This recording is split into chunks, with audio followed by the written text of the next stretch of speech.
Today we're tackling a really interesting question. What actually breaks first in a solar storm? Now, our answer isn't just guesswork. It's based on a detailed report from the Royal Academy of Engineering. We're going to break down exactly what happens, step by step, when a major storm from the sun hits us here on Earth. So, just imagine for a second. A massive solar flare erupts, and it's headed straight for us. What's the very first domino to fall? I mean, before the lights even flicker, what's the first piece of our modern tech that just stops working? Most of us, our minds jump straight to a massive, continent-wide blackout. But the reality is a little more complex, and it all unfolds in stages. See, the very first things to fail are the ones that get hit by the fastest parts of the storm. And that right there is the key to understanding this whole thing. Okay, so to get to that answer, we need to quickly cover what a solar storm really is, because it's not just one big blast. It's more like a series of waves, and that's exactly why things fail in such a specific order. The big one, the event we really keep an eye on, is called a coronal mass ejection, or CME for short. The easiest way to think about it is that the sun basically burps, throwing this giant magnetized cloud of super hot gas out into space. And if that cloud happens to be pointed at Earth, well, that's when things get interesting. Right, so here's the cascade. The storm hits us in three waves. First, traveling at the speed of light is a flash of X-rays and a blast of radio noise. It gets here in just 8 minutes. Then, a little while later, come these super high-energy particles. Think of it like cosmic shrapnel. But the main event, that huge CME cloud, it's the slow one. It takes 15 hours, sometimes even longer, to arrive. And this timeline, this is everything. And that timeline brings us directly to our first victims. These are the systems that are super sensitive to that very first light speed wave of energy, the stuff that gets here in minutes. So here's the answer to our big question. The very first thing to go down is high-frequency radio. That initial 8-minute blast of X-rays hits our upper atmosphere and basically makes it impossible for these radio signals to bounce around the globe like they usually do. And this is a huge deal for airplanes flying over the ocean, since it's their main way of communicating. We're not talking about a little static. We're talking about grounding flights, maybe for days. And at almost the exact same time, your GPS starts to act up.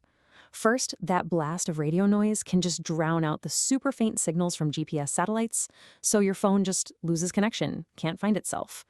Then, hours later, when the main CME cloud hits, it actually messes with the atmosphere itself, which can bend the GPS signals and tell you you're a few hundred meters away from where you're really standing. Okay, so after that first volley of radio waves and particles, things might seem to calm down for a bit. But that's just the quiet before the main event.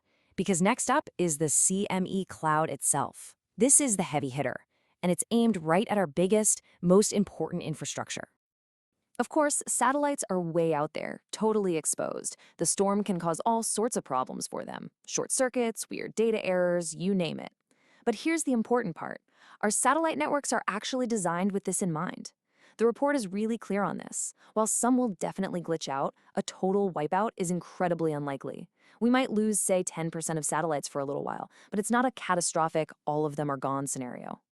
And now the one everyone thinks of, the power grid. When the CME slams into Earth's magnetic field, it causes it to shake, creating these massive, rogue electrical currents on the ground.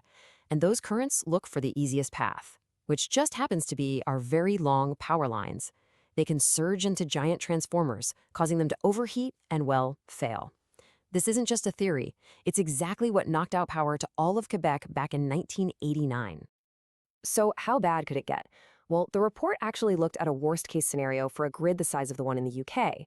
And what it found was that a really, really big storm might damage and take out about a dozen or so of these critical transformers. Now, don't get me wrong, that is a serious problem. It would cause some pretty significant local blackouts. But it's a far, far cry from a nationwide lights-out-everywhere collapse.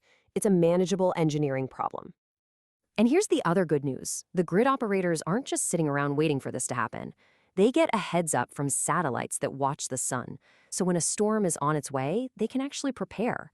They can fire up extra power plants to make the grid more stable, shift power away from the most vulnerable transformers, and they have detailed black start plans ready to go to bring the system back online if it does go down.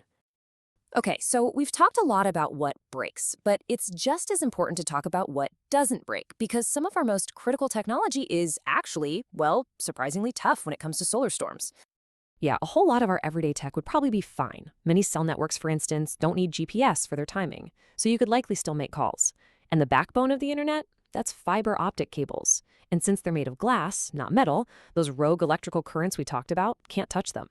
Your local TV and radio stations, your Wi Fi at home, even Bluetooth, all that short range stuff should be largely unaffected. All right, let's pull all of this together. If a pretty severe solar storm were to happen, what would you, living your day-to-day life, actually notice? So the reality of it is, you'd probably hear that a bunch of international flights have been canceled. The GPS in your car or on your phone might stop working or get really inaccurate. And yeah, you might have a power outage, but it would most likely be a local thing and temporary. We're talking hours or maybe a few days, not weeks or months. So the key takeaway here is really disruption, not total destruction. Look, this is a real threat, but it's also a low probability one. So the goal isn't to be scared, it's just to be a little bit prepared. And honestly, the advice is really simple and practical. Seriously, having an old school battery powered or hand crank radio is a fantastic idea because those local AM and FM stations should keep broadcasting, and they'll be a vital source of news if the power goes out. But really, the most important thing is just to know that this isn't some surprise apocalypse. Governments, power companies, airlines, they all have plans in place to manage and recover from these events. And that really leaves us with one last big thought. We know for a fact that these solar superstorms aren't a matter of if, but when. So the real question isn't just about what breaks first, it's about how we intentionally design our critical systems, our power grids, our satellites, our communication networks to be tough enough to handle the storm and bounce back quickly when it's over. How do we bake that resilience right into the DNA of our modern world?